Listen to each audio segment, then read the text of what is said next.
This inmate's tattoos aren't just for show. Stare at them for a few seconds. You'll realize they hide a huge secret. And that secret is the key to Mike's escape. He's mapped out every inch of the prison. Next up is getting the tools to break out. Mike pulls out a small mirror. It throws back a string of reversed English letters. He copies the letters onto a blank sheet of paper. During yard time, he quietly feels along a bench for something. When his fingers found a bolt, Mike finally stops. Turns out he'd researched this before he ever got locked up. The bolt's material and size make it ideal to grind down into a wrench, and it just happens to be what they use to bolt down the benches in the prison yard. Mike fishes out a coin and quietly gets to work. Right then, the prison's notorious psycho killer, Robert. He walked over with his underling in tow. Turns out this was Robert's territory, but he doesn't tell Mike to leave. He just leers at him. He was very interested in Mike. Mike's straight. That's not his thing. So he shuts Robert down cold, which ticks Robert off. He runs Mike off, leaving the half-loosened bolt behind. The next day, Mike comes back and successfully unscrewed the bolt. But Robert happens to walk by and spots it. With no choice,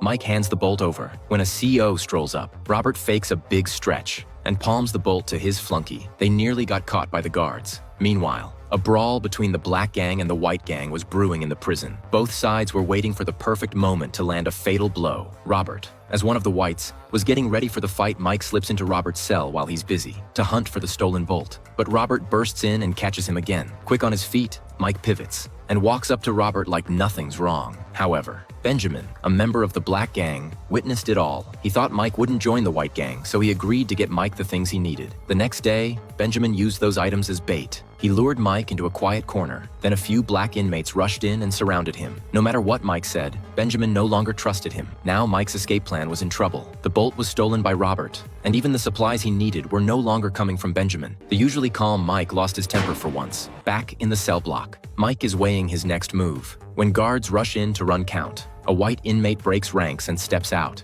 That was the signal the fight was on. In seconds, the cons are throwing punches. Even though Mike didn't start it, he still got dragged into the mess. In the chaos, Robert's henchmen charged at Mike. He'd always resented how good-looking Mike was, but he was too scrawny to match Mike. Mike dropped him fast. Then he grabbed the bolt back, just as the flunky lunged again. A black inmate suddenly stepped between them. He took several punches in a row. Robert's flunky collapsed into Mike's arms. At that exact moment, Robert saw the whole thing. He thought Mike had attacked his man. Before Mike could get a word out, the guards tossed in smoke grenades. In the confusion, he sprinted back to his cell. Mike finally had the bolt back, but Robert now hated him with a passion.